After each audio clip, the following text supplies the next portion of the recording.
I'm speaking, but you can't hear me. There we are. Good evening and welcome to the virtual California African American Museum. My name is Alexandra Mitchell.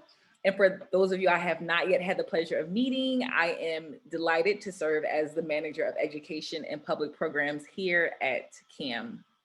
We are joined this evening for In Conversation, Aneeka Ayanna Henderson and Tera W. Hunter.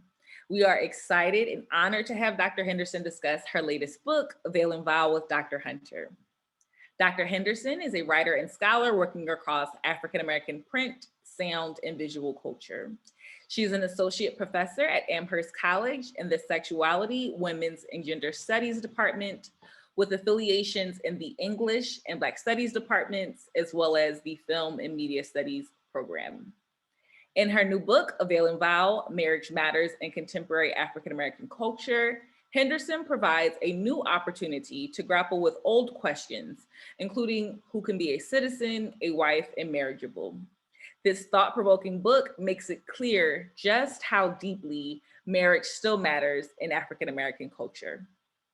Tonight, Henderson will discuss her latest work with Dr. Hunter, who is an expert in this field.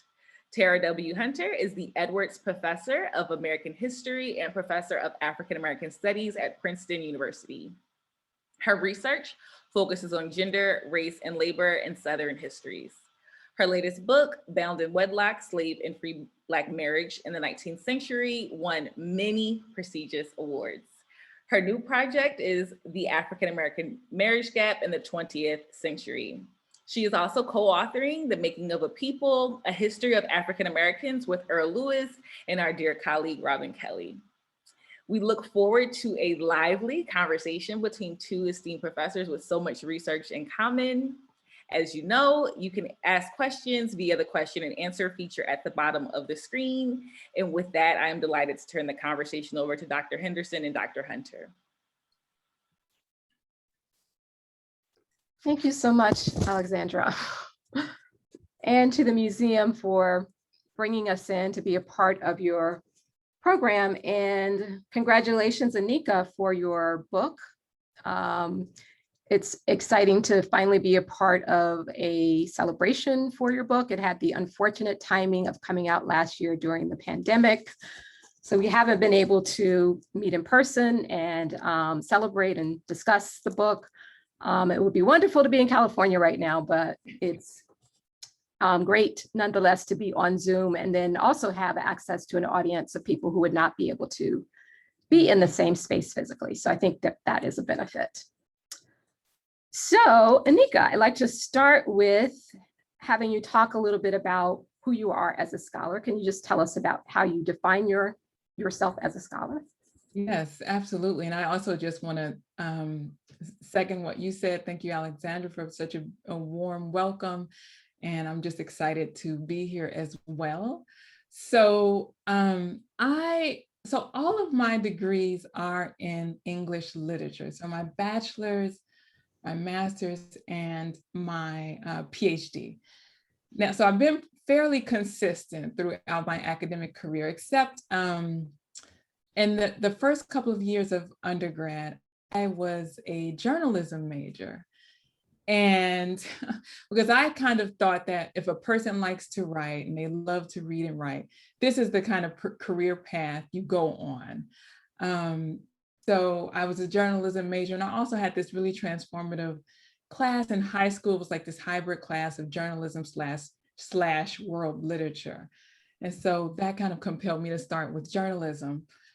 But as I was taking classes in undergrad, I was enjoying my English classes much more than I was my journalism classes. You know, I grew up, as I mentioned in my book, during the 90s. So I was like reading Vibe magazine and all the kind of popular magazines. And I imagined that's the kind of journalism I would do when I grew up. And because I wanted to do cultural criticism. But in my journalism classes, it was like straight, just like, this is how you report on crime. And so my English classes was actually the space where we could write about cultural criticism, which I thought was just amazing. Like, so my first English class, the professor had us writing about doing a close reading of advertisements. And I was like, this is the kind of stuff that I want to do, actually, not the kind of reporting on crime. And so like my second year in, I switched to being an English major, which was a little bit more scary, because if you think about being a journalism major, the career path is like laid out in the title of the major. And you major in English and you're like, okay, what am I going to kind of do with this?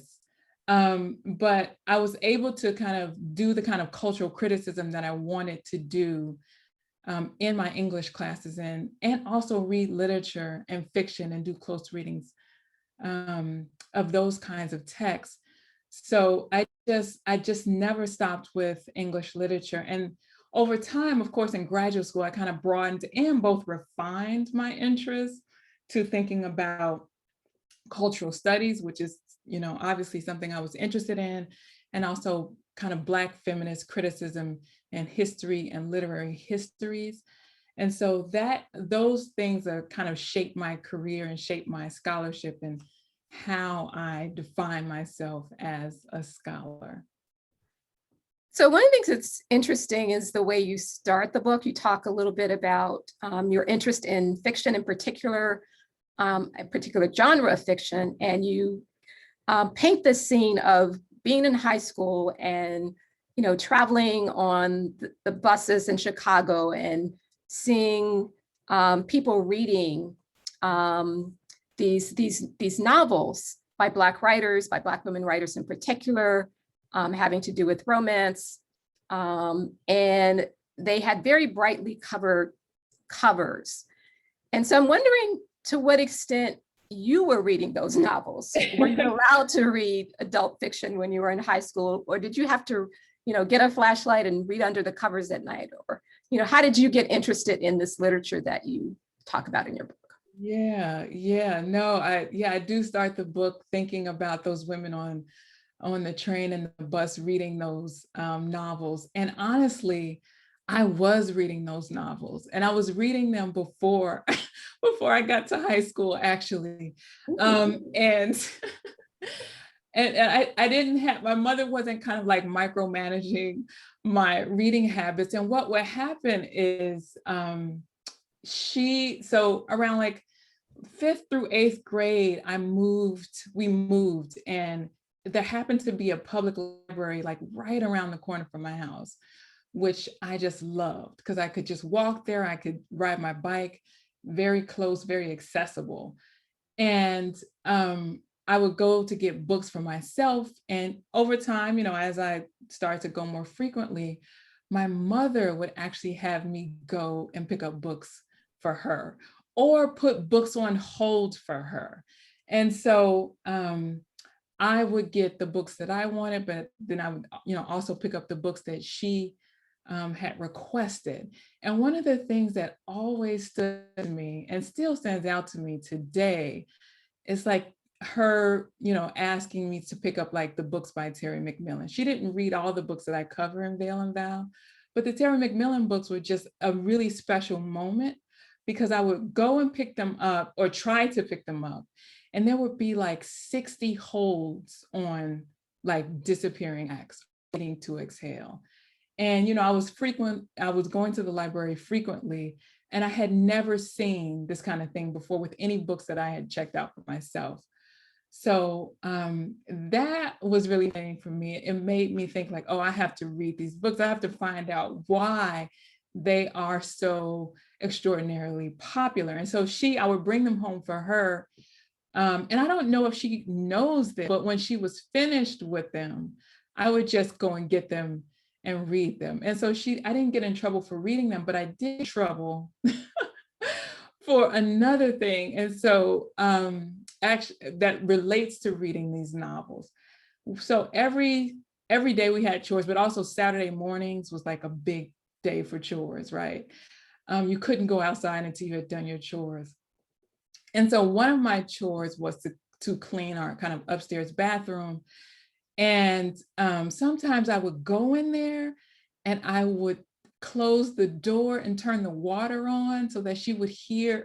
So it would sound like I was actually cleaning the bathroom, and I would be sitting there reading like disappearing acts or waiting to exhale. Mm-hmm. every now and then she would catch me. But that will be the thing I would get in trouble for. I was always kind of reading the books that she was checking out and just really interested in why they were so popular for Black women readers.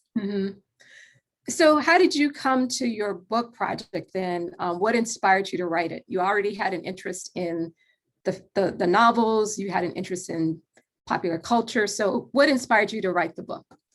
Yeah, so I was really, really excited to write this book because I've long been fascinated by late 20th century cultural texts and the ways in which they both kind of represent and debate ideas about Black heterosexual and LGBTQ love and the maintenance of African-American communities through the kind of specter of courtship, family, kinship, and marriage. And so I started this project wanting to know how and why courtship and marriage are understood as politically important and how contemporary African-American cultural texts respond to this kind of real and mythological importance. And so I show how foregrounding post-civil rights and post-Black power cultural texts by authors that, like I mentioned, Terry McMillan and Sister Souljah, are able to expose the kind of fiction and fairy tale in anti-Black neoliberal political policy, just as it unveils the kind of deep political stakes of courtship and marriage in these fictional texts. I critically examine print, sonic, and visual culture, which, you know, as I see as an opportunity to kind of grapple with old questions and concerns. Who is imagined as a citizen, a category I think is tethered to who is imagined as a wife and marriageable. And we know that often the state punishes Black people whether they desire these labels or not. And I wanted to think about cultural texts not as homogenous or offering this kind of one single narrative or response, but highlight the kind of dissonance and continuities, which I argue mirror the conflicting messages that the characters negotiate in these texts about the importance of marriage. And I bridge both public and scholarly debates about African-American family formation and veil and vow. So I do think this is a book that's great for both general and academic audience. And I'm really hopeful that it can help enhance our conversations about Black love, family, and marriage in African-American communities. So one of the things that I find interesting about your book, it's very creative and innovative in some interesting ways, and the structure is one of them. So you start the book itself with an invocation. You end the book with a benediction. And then each chapter, the way it's framed, you have an epigraph, and you're kind of taking the marriage, the kind of traditional Christian marriage vow, and kind of breaking it up in epigraphs over the course of the book. And then you have like a soundtrack that essentially plays throughout the entire narrative. And so you choose, music, the lyrics as well as the music itself, as a kind of co-thematic that runs throughout the book. So I'm really interested in having you talk a little bit about the structure and why you did it that way and what you think it helps you to do in the book. Yeah. So I'll start with the epigraphs. So as I was writing this book, I was also teaching quite a bit. And I was teaching this moment that I thought about how to do the epigraphs, or if I was going to do epigraphs, I was teaching and reading The Bluest Eye. And for folks out there who may not remember, may not know, The Bluest Eye uses kind of these fragments from the Dick and Jane Reader. And I was talking about that in my classes as this kind of framing motif, and then as its own kind of text and what it was doing to the kind of main body of the text, the different possibilities. And I thought about that as a kind of script, as an important script that the main characters were engaging with, even if it wasn't explicitly, right? So this is part of the kind of cultural landscape of the novel. And I was thinking about what serves or what represents a kind of script or cultural narrative that these characters might be thinking about, engaging with, and hearing as they think about courtship and marriage. And so that was what I was thinking about for the marriage vows. And I didn't want to put them in order in the way that people typically say them in a wedding ceremony, but I wanted people to be thinking about, you know, what these kinds of things mean and what they mean in relationship to each chapter.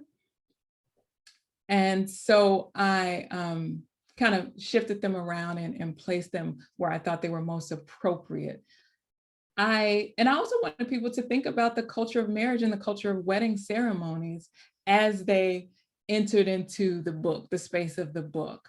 And so that's also why I had the idea to start it with an invocation rather than a kind of traditional introduction, right? So to maintain the cultural space or the cultural sphere which the characters are operating within. And so chapter 1 starts with Terry McMillan's Disappearing Acts and her third novel, Waiting to Exhale, and the kind of song, the soundtrack for that chapter is Anita Baker's 1990 hit song, Fairy Tales. And so in that chapter, I talk about the kind of ambivalence and resistance to and affirmation of fairy tales as a script that the characters are implicitly engaged or negotiating with. And then in chapter 2, the soundtrack for chapter 2 is Public Enemy's song, Sophisticated Bee. And I read that song alongside Sister Soldier's iconic novel, The Coldest Winter Ever, as well as Omar Tyree's novel, Fly Girl, and Terry Wood's True to Name. And what's important there to know for folks who may have forgotten is that Sister Soldier was a member of Public Enemy before she wrote The Coldest Winter Ever. So there's some kind of clear connections there in terms of that soundtrack. And then chapter 4, is looking at interracial marriages, Black and white interracial marriage. And so I look at, I consider Michael Jackson's song, Black or White, and Michelle Indiacello's song, Soul on Ice, alongside Sandra Kitt's novel, The Color of Love, and Eric Jerome Dickey's novel, Milk in My Coffee. And then chapter 4 is looking at Sapphire's novel, Push, alongside Sweet Honey in the Rock's song, Testimony, as well as Louis Farrakhan's text, Torchlight for America. And then chapter 5, I am critically examining 2 films, Malcolm D. Lee's The Best Man and Gina Prince Bythewood's Love and Basketball. And so for that particular chapter, I don't kind of bring in songs that I think map well onto those texts. I use the actual film soundtracks to think about the narratives in those films. And so that is the kind of structure of Veil and Vow. And I'm hoping, and my hope was as readers kind of go through each chapter, they think about the songs alongside the novels and think about the kind of continuities between them and how many of the themes in the novels replicate the themes or motifs in the songs. Mm-hmm. Well, let's go back to Terry McMillan because she's plays such a prominent role in your thinking about this body of literature and popular culture. Can you say more about how you analyze her work, how you see her work and her career as a writer? Yeah. So I kind of mentioned a little bit in the beginning of our conversation about how, getting those novels for my mother, I was just really kind of fascinated with the number of people who were reading them. And I see and because of that, I see her as a kind of blazing figure. She has won, numerous awards for her work, but she has a really interesting kind of trajectory as well. So her career kind of begins in academia. So her short story, Quilting on the Rebound, was in the Norton Anthology of American Literature. And for folks who may not know, this kind of represents her presence in academia, or the kind of respect she was getting from other scholars. And then after a while, as her work gets more popular, as she actually starts to move or shift from short stories to novels, and they get more popular, her short story is kind of pulled from the Norton Anthology of African American Literature. So the most recent edition, you won't find that short story in there. And so that's not to say that the editors pulled her story because she began to get more popular, but it does kind of mark this moment where the public, at least, begins to see her shift from being kind of what we think of as literary fiction or scholarly to being a kind of popular writer. And even though she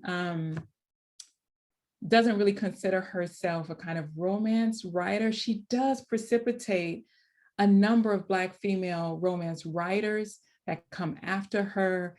She helps to kind of convince publishers and the publishing industry that there is this kind of wide audience of Black female readers who want to read these kinds of texts that are kind of mapping a kind of marriage plot or thinking about interiority and intimacy.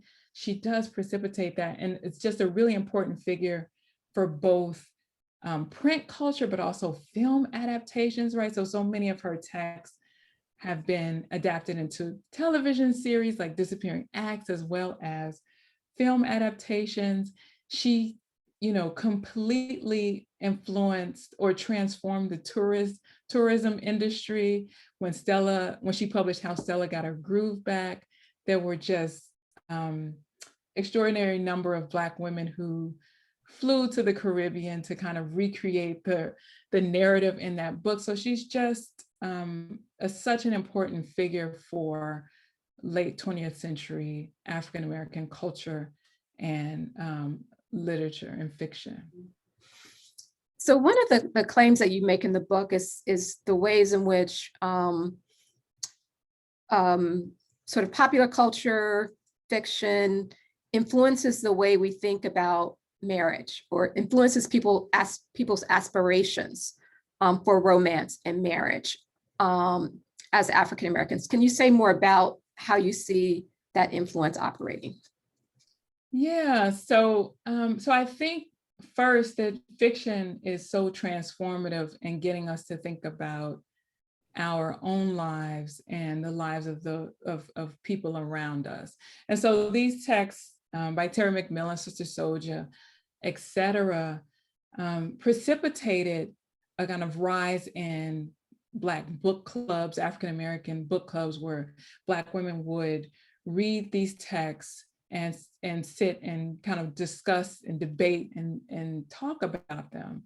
And so it allowed them a space to talk about private matters that you typically aren't encouraged to talk about outside of the house, and share stories and learn from one another.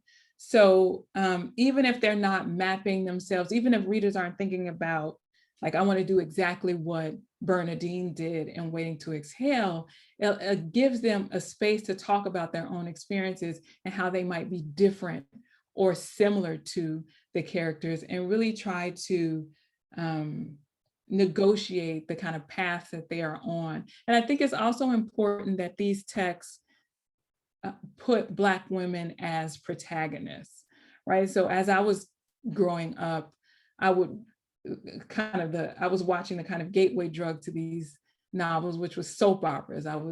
Had to go home and like record all my children in One Life to Live.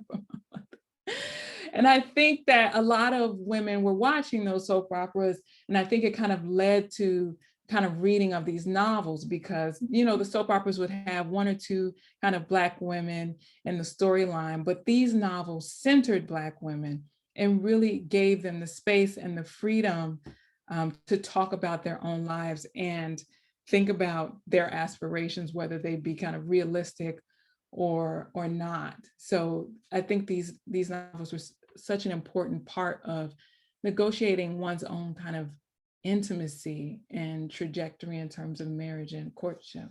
Mm-hmm. So I was going to ask you if you're a fan of the genre. I think our listeners have already figured that out, that you are. But I'm also interested in how you sort of negotiate, you know, pleasure from reading the fiction, from watching the films, listening to the music, from popular culture in general, you know, with being a critic, being a feminist, being, you know, a scholar of Black studies. How do you kind of negotiate that? Sometimes there's a tension there between, you know, being able to enjoy these texts and these narratives, and also understanding there's a need for a kind of critical perspective, thinking about the politics of race and sexuality and so on, class as well. Yeah, absolutely. So I think it is unrealistic to approach these texts as a critic without some kind of affinity or, you know, some kind of attraction to them. I think it just makes the work that much more difficult to do. So I think that there are these kind of moments, important moments of pleasure, especially in terms of centering Black female protagonists who are often asked to give pleasure or give labor, right? So there is something about that, about centering these protagonists. But I think that there has to be this kind of balance. And I think that balance is often shifting depending on the kind of text, in terms of the balance of the critic being the critic, giving it a kind of critical eye and taking pleasure in reading and consuming the text. And it's a balance that happens with each text. And I don't think there's a kind of hard or fast rule or a line that I'm always drawing for each text. I think it definitely shifts for each text that I'm kind of engaging with. And I'm also always thinking about, what did it take to make the text, right? So there are moments where I'm kind of critical of the film Love and Basketball. There are moments where I love it, but I also have to think about like how Black female filmmakers and directors, the kind of hurdles they have to go through to make those kinds of texts. So I always try to keep that in mind as a critic. And I'm always thinking about how much of a particular narrative or text I am also consuming, right? So one of the things I talk about, for instance, in my own classes is the kind of popularity of TV shows centering or valorizing police officers on TV shows, right? And so how does one take pleasure in these shows if there's like another character you kind of identify with, a Black female character who's kind of shown or characterized as complex, right? So I think each text is a kind of negotiation depending on the kind of characters and the kind of narrative that the filmmakers or the authors are depicting. So, you know, the book is about marriage, but implicitly it's also about being single. So can you say more about that? Like, how is being single represented? How is it discussed? How is it, you know, sort of engaged? And how do you deal with that in your analysis? Yeah, so one of the things that was, I think, really made these novels popular is that there were friend groups at the center of many of them. And so Disappearing Acts, for example, has a kind of main character, Zora, but she also has this kind of friend group that operates in the background, and then Waiting to Exhale as well. And so often there's a kind of single friend who gives advice to the friend who is actively dating, or in some instances, married. And so you see them as sometimes as a kind of foil for the married character or the character that is dating. At other times you see texts punishing single Black women. And I think that has a lot to do with the kind of pressure that African-American women feel under in terms of needing to marry, right? For as a representation of racial progress, or as a way to challenge racist narratives about Black people and Black families and Black love. So to give you an example, in The Best Man, Nia, the character Nia Long is single and begins the kind of film single, and by the end she's kind of left to the side and imagined as not getting the kind of fairy tale ending that the main character gets.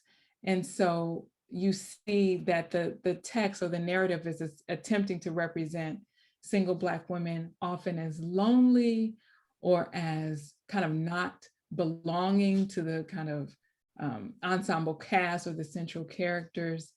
And it just reflects the kind of political pressure that African-American communities feel under to marry in terms of having a heterosexual marriage or union. Mm-hmm. I'm also really interested in how canonical literature influences these writers and critics of this body of literature. For example, Jane Eyre is almost like a meta text in your book, and in other books as well, and in popular culture. And I'm just curious about how you see those canonical texts, how you see them related to the work that you're doing in the book. Yeah, so my penultimate chapter, I think chapter 5, I titled it Viewer, I Married Him, from Jane Eyre, the kind of reader, I married him finale, or kind of classic ending, fairy tale ending. And I think that those kinds of texts still kind of pervade our now, because we still think about this kind of fairy tale ending, an ending that is neat and gives us a kind of finality to the text. And I wanted to just evoke those texts because they do kind of set the stage in terms of thinking about the genre of romance. And even if these texts, like I mentioned, Terry McMillan in the book does not want to be considered a romance writer, but so much of what she's doing is kind of pulling from romance tropes, or thinking about the marriage plot for these characters. And so that neat ending and the kind of ideas around Prince Charming, or someone coming to save you from unfortunate situation or tragic situation, still pervades so many of our narratives today. So I wanted to just evoke, just to remind people, my readers, that this is a kind of staple in these texts. Mm-hmm. So that also raises the question of what's different about Black romance novels. Like how do they look differently? How do they read differently than your standard mainstream romance novel? Yeah. So in the book, so part of what I do in Veil and Vow is I want to be clear to my readers that I'm not suggesting or asserting that these texts all have a kind of homogeneous or monolithic representation of Black love. There's so many kind of variations in these texts. But one thing that is different in terms of the novels that I critically examine in Veil and Vow is that often the friend groups are extremely important to the main character. And that's something you don't see as often in texts by white writers. Now, I argue in the book that, for instance, Waiting to Exhale actually helped influence white writers. So you get something like Waiting to Exhale, and even thinking about Living Single, the television show influences texts like Sex and the City, where the friend group then becomes much more important to the main characters. And then the other thing is just the presence of anti-Black racism is present in these texts by Black writers. And so they often, sometimes explicitly, sometimes implicitly, are thinking about that, negotiating that, mentioning that, talking about that. And you just don't get that kind of conversation or discussion often, right, in text by white romance writers. Great. So as a historian, I'm really interested in how you put fiction in conversation with historical analysis, especially looking at the context in which these works of art are produced. And one very key historical marker that you use is the civil rights movement. And so can you talk about how did the movement and its achievements, or perhaps its failures, how has it influenced the way people think about marriage, the kind of aspirations that people have about marriage and family formation? Yeah.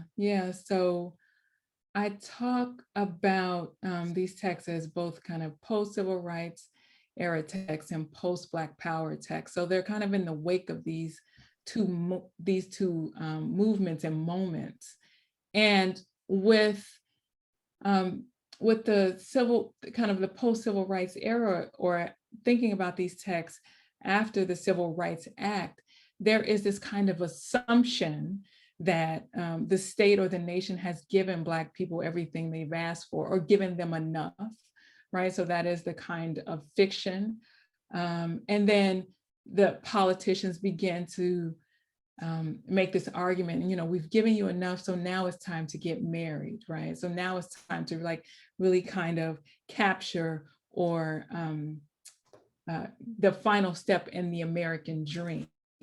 And so the Civil Rights Act and the kind of politicians' discussion about this puts exceptional pressure on Black communities to then marry, because the idea is that, well, if you're still having problems with racism, if there's still these racial inequalities, it must be because you are not getting married. It must be because of teenage pregnancy, right? So all of these kind of criticisms about Black people's morality come to the fore. And so the characters in the novels and these texts and the films are negotiating that kind of pressure, this idea that, yes, I'm middle class, I've ascended the socioeconomic ladder, I have a great job, and now the kind of last hurdle is marriage. And what does it mean if I cannot clear this hurdle, right? Because the state and politicians are arguing that I have all that I need. So it creates this kind of undue pressure and masks the kind of inequalities that still existed, right? So we see this kind of presence of a rising Black middle class, but we know there's still very deep inequities in housing and healthcare, education. And so these things get kind of marginalized in public discussion and public discourse, and the emphasis is placed on marriage, because again, the idea is that we've given you what you've asked for, or as much as we can. Mm-hmm. This is the last frontier. Mm-hmm. Yeah, and speaking of the persistence of racism, you analyze some important legislation. You talk about the 1994 Crime Bill and the 1996 Defense of Marriage Act. Can you talk about why it's important for you to critically examine those, policies, along with fictional texts, think more broadly about the socio-political landscape? Yeah, absolutely. So I was thinking obviously about the kind of late 80s and 90s, right? And this was a time where you see both a rise in the kind of Black popular fiction, but you also see a rise in kind of self-help books, and particularly around marriage. And what these texts would often do, and still do, is conflate marriage to just behavior without thinking about the kind of structural inequalities that shape and inform marriage. So I mentioned healthcare, housing, all of these things that are shaping marriage often fall to the wayside in these very public discussions about here's what you need to do to get married. And so I wanted to challenge that narrative and add some complexity to what these characters might be negotiating and navigating in the novel by thinking about the kind of political legislation that already in public discourse and things that the characters were negotiating, even if they weren't mentioning it explicitly, right? So for instance, in The Coldest Winter Ever, there is the presence of law enforcement, police, there's a presence of incarceration, depictions of incarceration. And so I wanted to think about, like, why is this important for this novel, and what does it have to do with the landscape in which the novel was produced? How does that shape marriage, right? So I think about how the crime bill decimated African-American communities. At the same time that 2 years later, you have the Defense of Marriage Act and the Welfare Reform Act, which together promoted this idea of heteropatriarchal marriage. So while the crime bill was decimating African-American communities, there was political pressure on Black communities to marry, right? So I name that in the book as a kind of cruel hoax. And I just wanted to give some complexity to the text and not kind of conflate them to just behavior, right? So if they would just act right, Black women would just stop being emasculating, right? Then they would get the marriage seeking. I just wanted to kind of provide some kind of a gray area to those very simplistic, flat narratives. Yeah. And so obviously your book deals a lot with the literature, which deals a lot with those themes around heterosexuality, but you also deal with queer identity and queer coupling. As we move closer to the 20th century, those novels become more popular. Can you talk about those novels and that body of literature and how that is important in your work? Yeah, so there is, and even in the novels we think of as really kind of highlighting or emphasizing heterosexual marriage, there is a kind of presence of queer characters or queerness in the novel. So I'm thinking here about Disappearing Acts, which has a character that I discuss and kind of critically examine, who is a lesbian and is giving kind of advice to the main character. And there is an important scene between those two. So I think about that and kind of read that against the grain to imagine what this narrative might look like if, for instance, that protagonist that queer character was at the center. And then I also take up Sapphire's novel Push, and in that narrative, the protagonist, Precious, talks about wanting love, and she talks about it not in simply heterosexual terms. And so I read that, and also her friend group as well, as a kind of queer kinship that's created outside of a kind of normative or nuclear family, and how that is important for her and her own evolution and development in the novel. So I think about both the kind of presence of queerness explicitly through characters who express those desires, but also as the kind of queer families and kinships that the characters build with other, with their kind of female friend group as an alternative family. Okay, so before we throw it open to the audience for Q&A, I do want to ask you some questions about what I would call hot topics. This is the hot topics section of our conversation. So because there have been some interesting things that have been happening lately that I think really dovetail with your book. So for example, UNC, University of North Carolina, announced that they are hiring a new coach, Hubert Davis, who's the first African-American ever to be a basketball coach and one of the few coaches to be hired as an African-American in the university's history. And when he was introduced at a press conference, basically announcing this historic appointment, he was asked about, the significance of his appointment. And I want to quote what he said. He said, "I'm very proud to be African-American, but I'm also very proud that my wife is white. And I'm also very proud that my 3 very beautiful, unbelievable kids are a combination of us." Now, this ruffles a lot of feathers. And I think your book really speaks to why that is. You talk about interracial marriage, you talk about, there's a kind of code that generally abides interracial relationships in terms of thinking about it as colorblind love. And Hubert Davis kind of breaks that code. So I just wonder if you could just talk a little bit about how your book can help us to understand this kind of a situation. Yeah. So in chapter 3, Marrying Black, I talk about depictions of interracial romance and courtship from 2 perspectives, one with a Black male protagonist at the center, and then another with a Black female protagonist. So that's Sandra Kitt's The Color of Love. And so when I heard this quote from Hubert Davis, the first thing I did was I laughed because I just thought it was so kind of comical.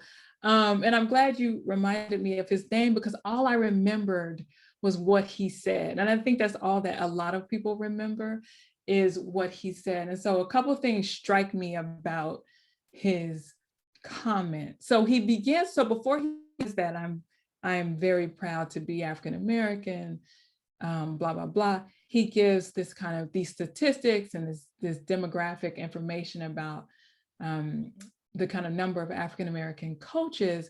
And then as he shifts to talking about himself, he seems to get more uncomfortable. Mm-hmm. And he says, as you mentioned, I'm very proud to be African-American. And then the other thing that kind of strikes me is that he says, but there, right? Mm-hmm. And so that conjunction, again, if we're thinking about close reading, negates the thing that comes before, because he could have said, I am very proud to be African-American, and I'm proud that my wife is white.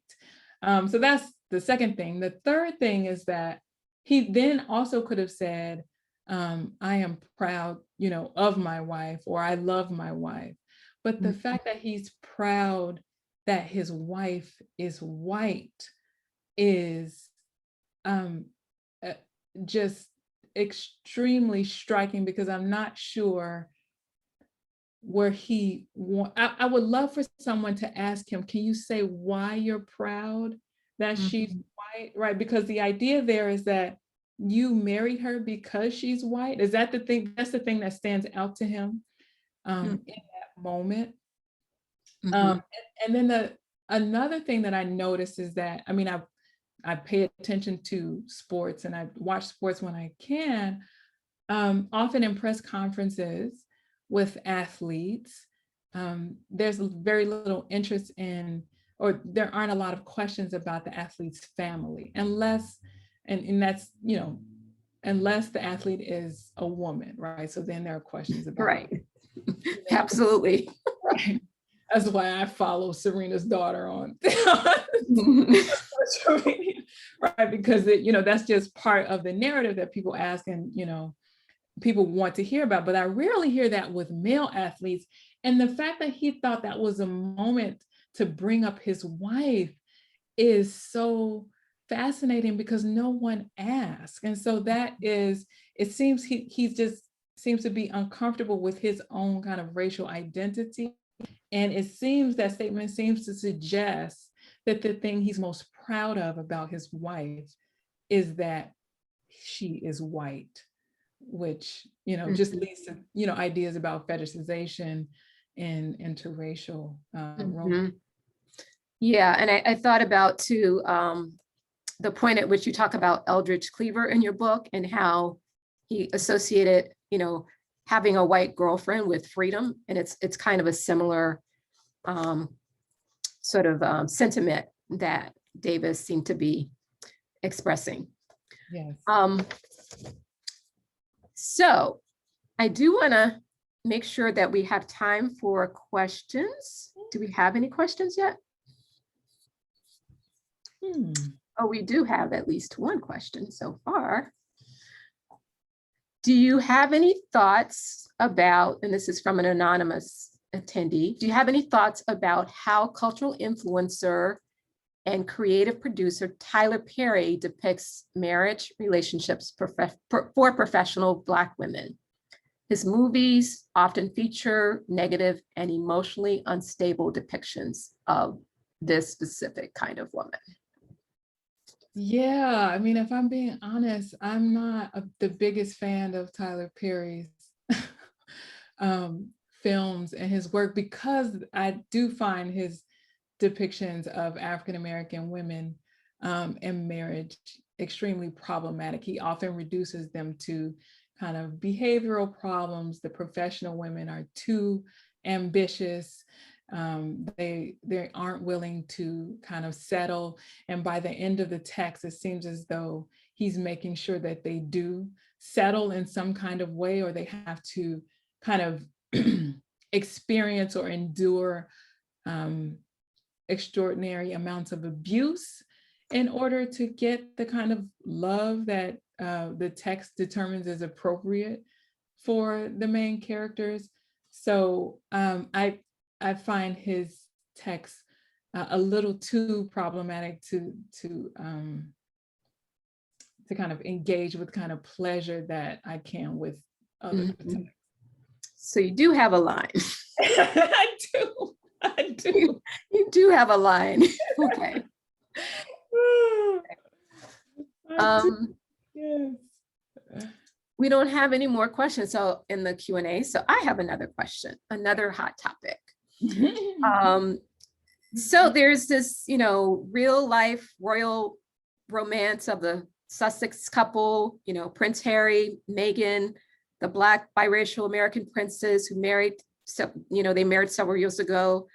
And then there's been this spate of dramatic series featuring race and romance and British royalty. You have the Shonda Rhimes Netflix series, Bridgerton. You have Sanditon, which is on PBS, which was based on Jane Austen's unfinished novel. So I'm curious about what you think about the fictive and the real. Yeah. In terms of thinking about fairy tales and romance and royalty. Yeah. So and race. Yes. Yes, I think the Meghan and Harry story, I'll start there, because that's kind of the first part of your question is interesting, because again, it tells us that money does not erase racism. It does not erase anti-Blackness. So she, obviously marries into this family, and it seems like the kind of public narrative that we are getting is one in which they are have bonded because, or part of why they bonded is because they feel like it's kind of them against the monarchy or against the crown or against, all of these kind of external forces. And so, the interview with Oprah Winfrey talks a lot about the kind of struggles they faced in the UK, with the crown and Queen Elizabeth. And often at least in the text that I analyze in Veil and Vow, that is the narrative for the kind of interracial romances. So there might be a little bit of kind of narrative conflict between the two characters, but it's often situated with the kind of two characters against the world. So we have, a number of different kinds of narrative conflict.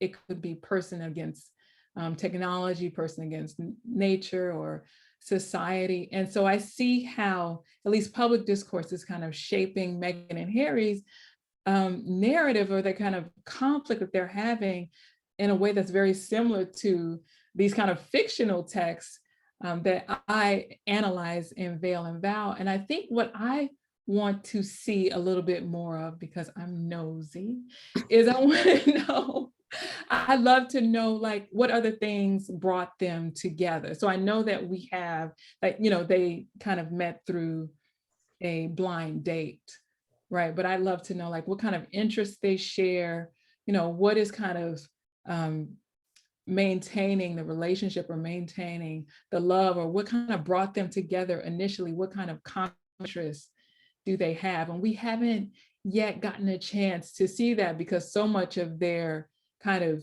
story, their narrative, is that they are in this kind of, I think, in kind of intense battle with the crown and how they will proceed, so much so that they had to flee to the United States, which we know is not a kind of utopia for anti-racism. So fascinated by that. Okay. So we have another question from Damon Isaiah Turner, who asked, as an add-on of sorts to the previous question, what are your thoughts on how the OWN television show Queen Sugar depicts Black marriage and Black women? Yeah, so I started watching Queen Sugar. I haven't. No, this is bad, but I haven't finished. I like watched the first or kind of second episode, and I was just so incredibly sad after the first two episodes that I didn't go back to it. And it may be because I was on a part of my book that was also difficult to kind of work on at the same time. So I'm afraid I can't comment with any kind of authority on the depiction of marriage in Queen Sugar. Unfortunately, I've heard it's a great television show, but I don't think I had the emotional kind of bandwidth at the time to finish it. Okay. So another one about Meghan. Would you say Meghan was naive to the African side of her family and how she would be accepted? That's difficult to ascertain. I mean, I guess it's quite possible she was. I think often about how they responded to, how the crown or the monarchy responded to her mother when her mother would visit. I think about that a lot, and it's quite possible that she was naive to the kind of power that they wield, both in the UK and globally. But I think she's definitely seeing it now. And I think, you know, when you fall in love, when there's this kind of romance, you do have these kind of rose-colored glasses on, and you see red flags just as flags, or, you know, whatever. There is that moment. So it's quite possible that she didn't fully understand how difficult that marriage would be, and thinking about Harry's family. Mm-hmm. Okay, another question. What are your thoughts on the increase of self-named relationship gurus and how African-American women are following them on social media? Are they reinforcing problematic expectations for marriage for African-American women? So I've seen a couple of them, and the ones that I have seen, and maybe there are a variety of them, but the ones that I have seen have been reinforcing very problematic narratives about what African-American women need to do in order to secure marriage or secure a mate.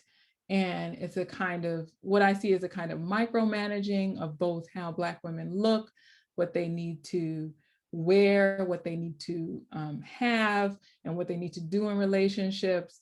And I don't see that as much for other groups. And I think this is definitely a kind of influenced by folks like Steve Harvey, who wrote relationship books, you know, even after his, I believe his third marriage.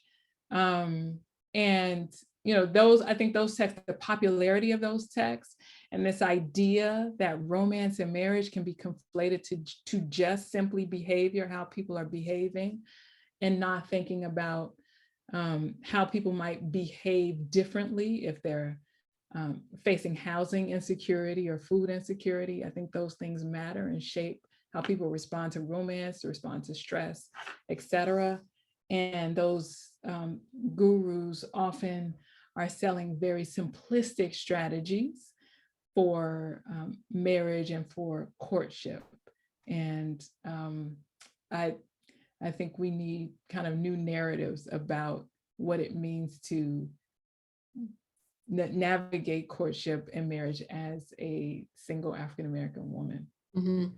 So I'd like a follow-up on that, because I'd like to know your perspective on this, but my sense is that it seems pretty unique to me that there's so many Black men writing advice books for Black women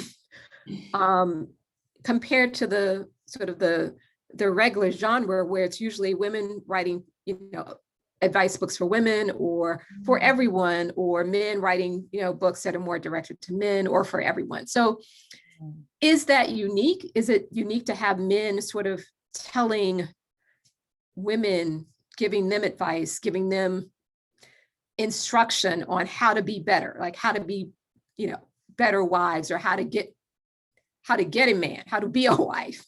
Am I off on that?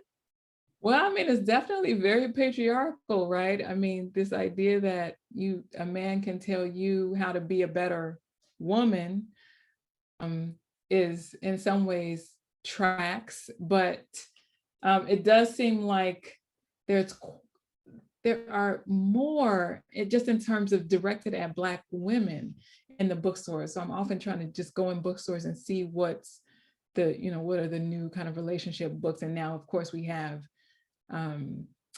these kind of folks on social media. They don't necessarily have to write or publish a book. They can just give the advice there. And it does seem it's disproportionate just in terms of men, and men who, you know, are in some instances just sharing their own experiences dating and using that as a way to give quote unquote kind of expert advice. And then of course you have pop psychology kind of texts, but it does seem disproportionate just in terms of men, especially men of, you know, different kind of career paths, right? So Steve Harvey's an entertainer, a comedian, but somehow is lauded or valorized as an expert in relationships. So it just seems like, you know, the discourse is allowing for a number of different people to enter into this space and give Black women advice. Mm-hmm. Non-experts. So here's a good one. If you wrote a new chapter in your book remarking upon the many men that are advising women how to act to get a man, what song would you use? Ooh. Also, what comments do you have about this phenomenon? I think you've answered that part, but what song would you use? What song would I use? That's a great question. So I will say, when I was thinking about the songs for each chapter, I thought a long time about which song would go with which, because music is so important to me. And so this is like a really great question, but also a difficult one, because I wonder if a song from an older album or a newer album would work better. I'm not sure. Maybe I might use the Waiting to Exhale film soundtrack, the film album. What about gospel music? Is there a gospel song? Oh, a gospel song.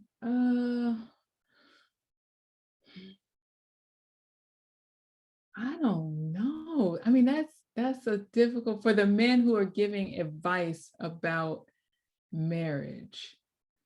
Because it's almost like, you know, some of the music where people are talking about Jesus and their relationship with Jesus. I don't know if you could sort of translate that into advice for women about men.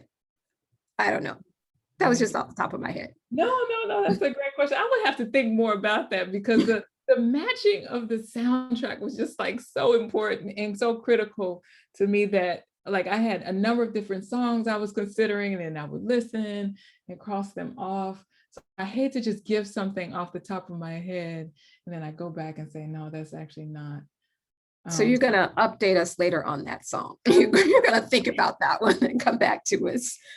Yes. At another time, maybe on Twitter, you'll post it or something. Yes. So here's another good question.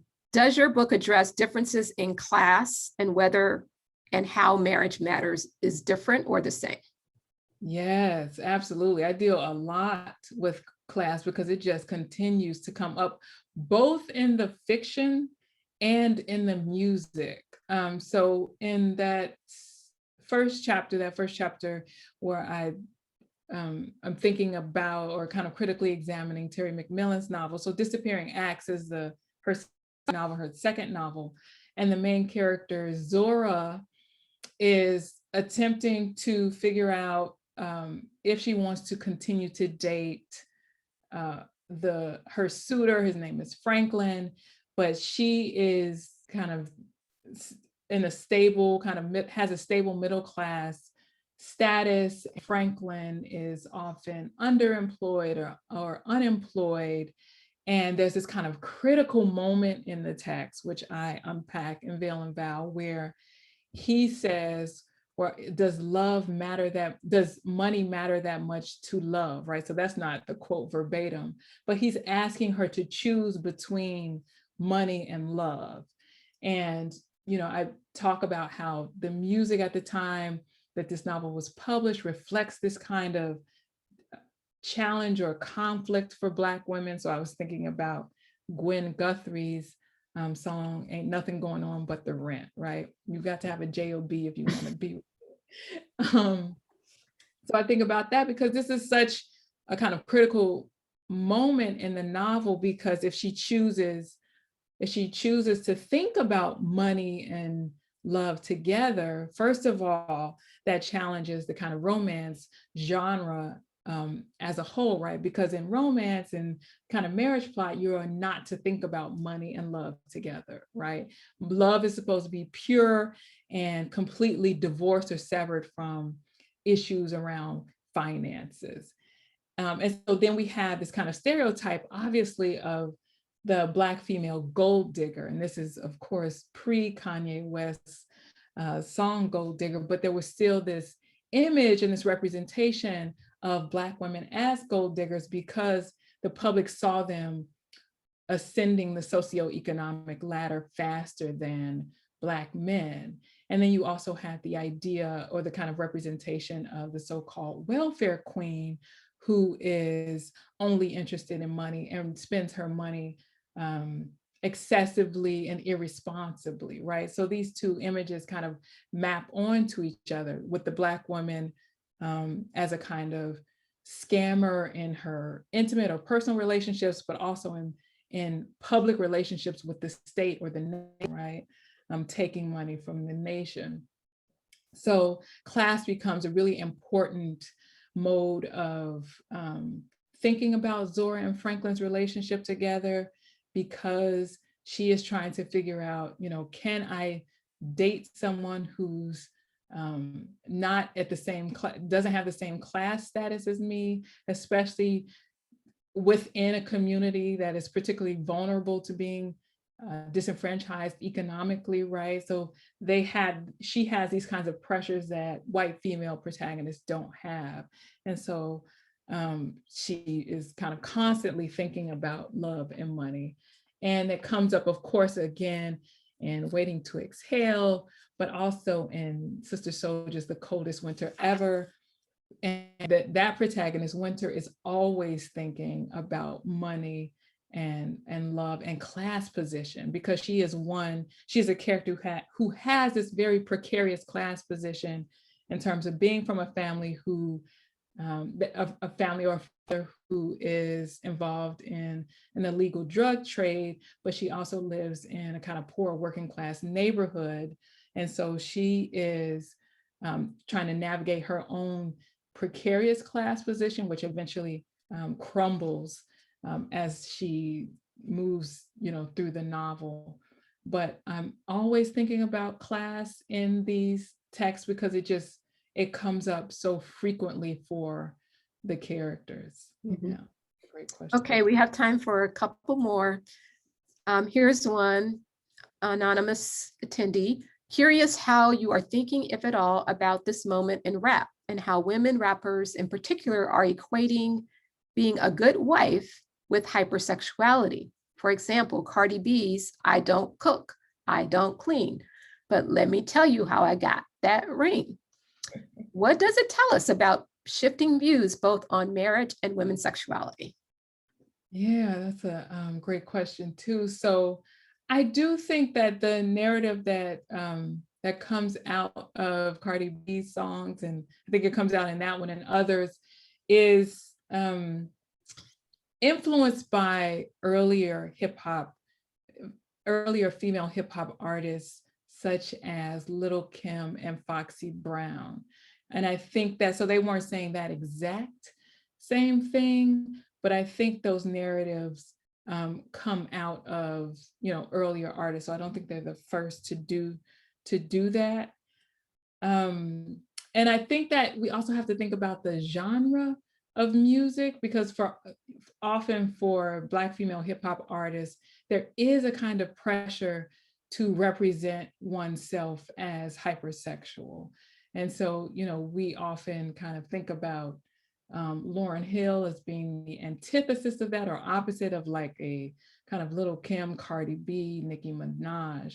But I do think the genre itself often demands that, at least if you want to make the kind of money and have the kind of album sales that Cardi B and Nicki Minaj have, there is pressure for you to represent yourself in a particular kind of way. And I think we do have other artists who have different kinds of narratives, but they don't have the kind of presence in Black music that Cardi B is able to have. But I do also think it reflects a kind of new ethos among younger Black women who are thinking about marriage and thinking about the kind of labor that it requires in the home and outside of the home, right? So you have to be both working a 9 to 5, 40 hours a week, and then come home and do the cooking and the cleaning.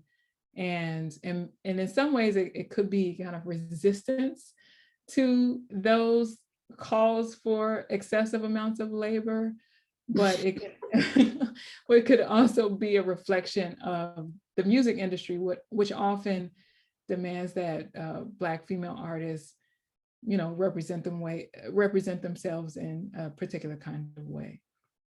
Okay, one more question. There's so many, we won't be able to get. Do we have time for one more? One more, okay. Do you have any thoughts about a difference between how contemporary African-American Christian fiction depicts marriage in comparison to mainstream African-American fiction?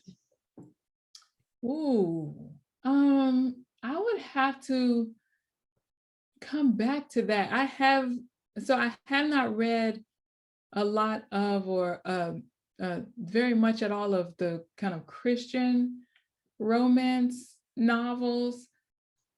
So I'm not sure how the depictions in those novels might be different. That was the question, right? How they're different from? Yeah, I've lost the question. Okay. Yeah, so I haven't read the kind of Christian, the Black Christian romance novels. Okay. Well, thank you so much for your willingness to entertain so many questions from the audience. There's so many more that we could keep going, but unfortunately we're out of time. Definitely a thought-provoking and insightful conversation. Thank you both for a lovely evening conversation. The book, Veil and Vow, is available for purchase online at S1 Books in both paperback and hard copy. I advise a hard copy if you're going to read and read and read again. Please do keep up with both Dr. Henderson and Dr. Hunter and their prospective upcoming projects and forthcoming book talks. Thank you all. We look forward to seeing you back in the museum as we reopened, hopefully sooner than later. And we wish you all a safe and healthy and blessed evening. Everybody have a good night. Thank you. Thank you. Bye.